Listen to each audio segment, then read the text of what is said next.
Hey everybody, it's Jason with Parallel Reality coming back with you today with an article from The Federalist. This is dated February 24th. It says, institutional resistance to Trump proves the left's disdain for democracy. And of course it does, because they don't want democracy. They just want control. They want authoritarianism because they're not cool people.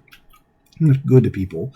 Those condemning President Trump's firings of resistance officials are not attacking the executive. They are attacking our democracy. So let us jump right in. And I skipped right past it. There we go. Because Donald Trump is not acting like a dictator.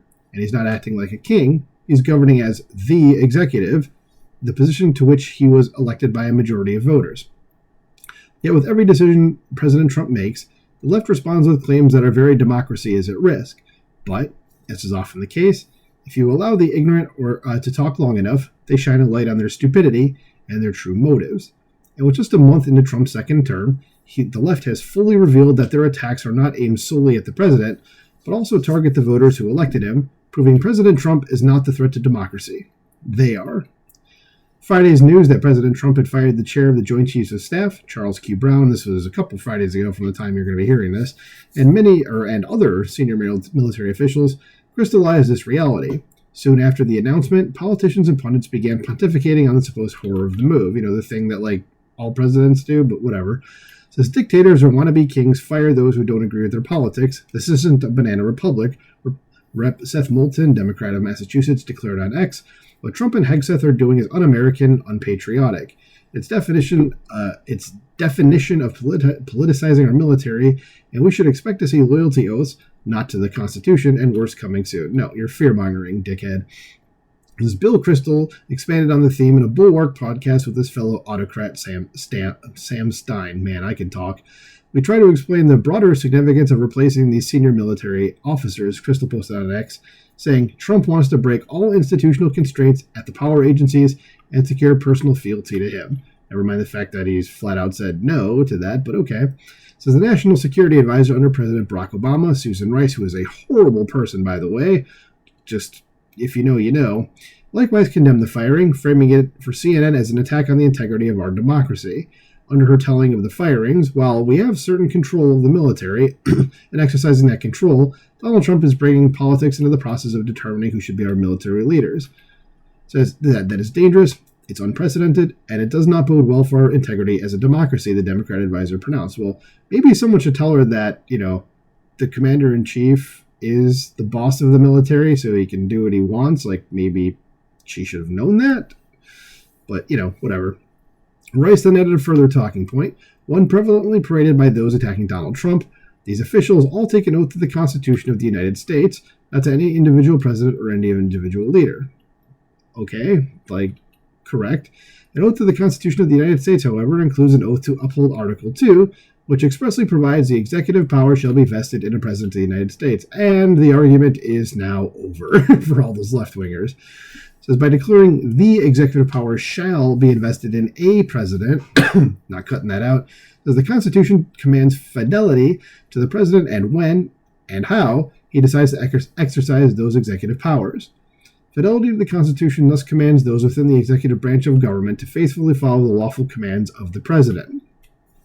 A quick aside here is needed because the left often attempts to dilute the absolute authority of the executive by presenting nonsensical hypotheticals as a gotcha to supposedly disprove the constitutional duty of officials to obey the president. Yes, that's normal for them. It says, of course, a military official is under no obligation to obey, and to the contrary has a duty to disobey in order to seize the Capitol to allow a president to retain power after his term in office expires. Likewise, the FBI directed by a president to raid, without cause or warrant, the homes of political enemies would be compelled by the Constitution to disobey the executive. But as the executive, who for some 4 years sat merely as a ventriloquist dummy note for the official, God, I'm going to start that sentence over because I am stupid right now. It says, but as the executive, who for some 4 years sat merely as a ventriloquist dummy for the unknown officials running our government, would say, come on, man. Gotta do the, come on, man, like Joe Biden. Says the less complaints are not that President Trump is acting beyond his executive authority, but that he is exercising the executive authority he possesses to implement his America First agenda. Doing so entails firing individuals who oppose his policy goals. Yeah, that seems like common sense. You don't want to become a head of a company and say, this is what I want to do. And when there's people like, well, I'm not going to help you do that. You're like, well, you wouldn't be like, well, you can still stay here. You'd be like, no, get the hell out. Ironically, in condemning Trump for the firings, his critics confirm the propriety of the terminations.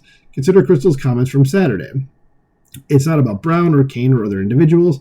It's not about reforming DOD. What it's about at DOD and DOJ and the FBI and the intelligence community is breaking all institutional resistance to Trump and ensuring as much as possible personal fealty to Trump. This is there should be no institutional resistance to Trump. That's not how the Constitution works. Article 2 places in a president the executive power. It does not give any institution, Joint Chief, U.S. Attorney, or any other bureaucrat the authority to either exercise executive power or to thwart it. So too, Article 2 commands fealty to President Trump as the holder of the executive power. The very acknowledgement that there is an institutional resistance to Trump in the DOD, DOJ, FBI, and intelligence community then confirms the righteousness of the firings. But it does more. It proves those touting the need for institutional resistance and the supposed independence in the executive branch are the opponents to democracy.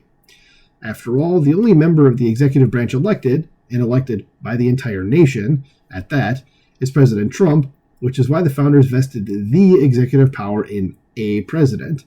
Because the president cannot alone manage the executive branch, he selects those who are to act for him under his direction in the execution of the laws. However, as the Supreme Court has stressed, such unelected officials hold legitimacy and accountability only through a clear and effective chain of command down from the president, on whom all the people vote.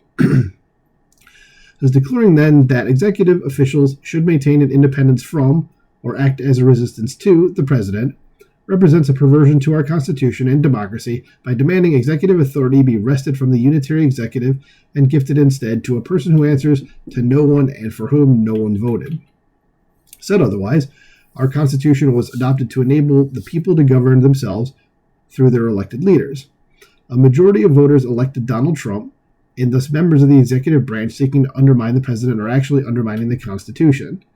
And those condemning President Trump's firings of such resistance officials are not attacking the executive, they are attacking our democracy. Very nicely said. I don't think anybody on the left is actually going to read this. They should, because it'd be like, oh, yeah, that's kind of us. But this kind of shows you how the left is working these days. So let me know what you think about this in the comments below. Do you agree with this or not? Please like, share, subscribe, and I will talk to you soon. Bye.